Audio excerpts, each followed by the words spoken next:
Jonah Ballo here for Knicks.com. The Knicks square off against their Crosstown rivals and then face the Wizards on the road before a matchup against the Sixers right here at MSG. Don't miss a second of the action right here on Knicks All-Access Weekly.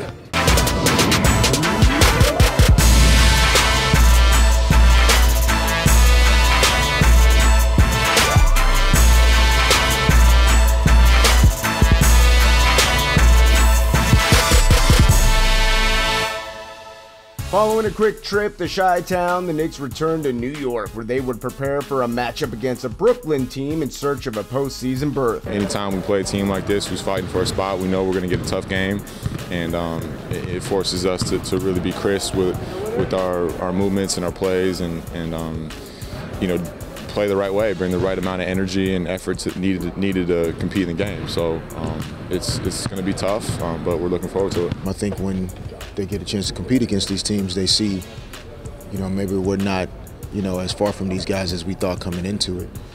The competition's been really high, you know, it seems like this whole month, but definitely last week. I mean, we faced 5 really good teams, and you know, we didn't fare so well, but I think it helps them on days like today to you know, have a feel for what we're going up against. At the world's most famous arena, the Knicks and Nets would tango for the final time in the 2014-15 season. Brooklyn entered the contest in a tight race with 5 teams for a spot in the upcoming playoffs. They're a physical team. They have size and power and strength at every position. So I think it's really just about us accepting the challenge and kind of not backing away from some of the guys we're going to have to match up against tonight. You know, I think you should want to spoil every team you play. From October all the way to April and June, hopefully one day. The first quarter was owned by the visiting Nets at MSG, but the Knicks bounced back in the second period by scoring 32 points on 61% shooting from the floor. Andrea Bargnani's 17.5 helped New York slice the Nets' lead down to just 5. They were getting in the paint so much in the first half, and second half we took that away a little bit. So we got a little run going. They missed a few shots, and then we got a little run going on offense. So it was definitely good for us. Got better as the game went on. We fought back in the game. We never gave up. Continued to play hard. Brooklyn pushed its way back to a double-digit lead and even led by 14 entering the fourth before the Knicks blasted the road team on a 17-7 run, fueled by Cleanthony Early's monster fourth quarter, and his big 3-ball tied the game at 98-98 with just over a minute to go in the game. Larkin looking for an opening. Early for 3. Bang!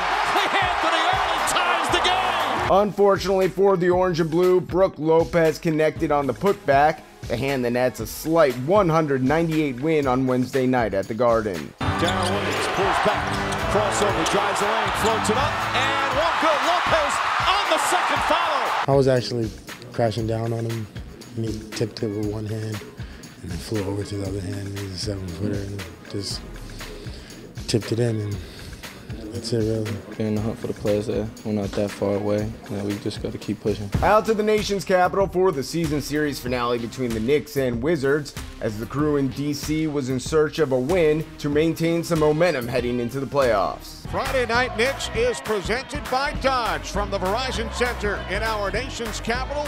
It's the 4th meeting of the season between the New York Knicks and the Washington Wizards. It's really about trying to take advantage of every opportunity we have, and it's a good team, and we can continue to find out who we are as we play against these teams. The Wizards launched out of the gate on a 19-0 run in the first quarter and holding the road team to just 10 points. Here's Wall setting up Porter for the slam. They went on some runs. They shot the ball really well tonight. So, you know, I think it was good that we were able to, you know, kind of come back from those runs. I thought the guys in the second unit, you know, really came off and kind of responded to getting, you know, punched in the face right away at the start of the game. And, you know, they just fought one possession at a time. The Knicks bounced back in the second frame as Ricky Lito and Quincy Acey combined for 22 of New York's 36 points in the quarter, while the squad shot 64% from the floor and 3 of 4 behind the arc. We came back, we gained momentum, going into halftime, cutting the lead to 8. And then beginning of the third is when they made their run. The first and the third quarters, they basically scored 30 points each quarter. Washington jumped out on another run to start the second half and never looked back as John Wall tallied 18 dimes and Marcin Gortat scored 19.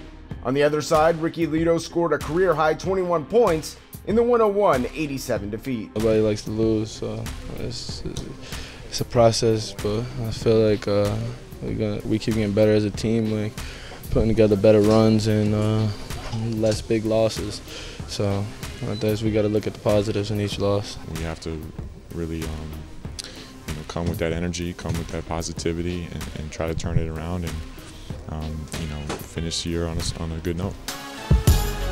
On Sunday evening, the Knicks and Sixers hit the floor for the final meeting of the season, and New York was seeking revenge from a March 20th defeat in Philly. They're going to come out with a lot of energy, and they're going to play hard, so we got to definitely match their energy. This is a chance for us to kind of respond to that and show that, we can kind of grow from game to game, especially against the same opponent.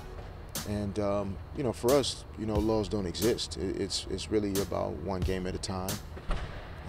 And not carrying what you did the last game into the next one. They're an improving team, a very young team. They play hard all the time, no matter what. We just have to get that consistency a little bit better.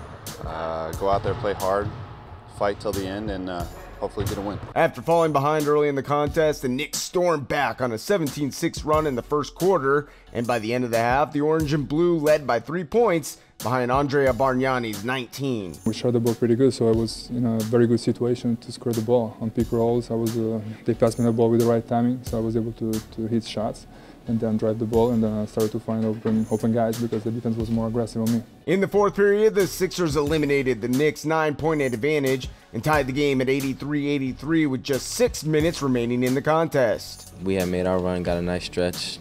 We're up about 7 or 8 points, and then they had a couple quick threes and got right back into the game. So basketball is a game of runs, so we couldn't panic. Just had to stay poised down the stretch, and I think we did that. Down the stretch, the Knicks defense tightened up, and they finished on an 18-8 run to complete the 101-91 victory and effectively snap the 9-game slide. Andrea Bargnani turned in a terrific performance with 25 points, 8 boards, 4 assists, and 4 blocks. Shane Larkin added 15, 11, and 7. The Knicks shot 51% from the floor and fell just 1 block shy of a franchise record with 14 swats in the home win. Came out with a big win tonight. Just got to keep on fighting and finish out the season on a positive note.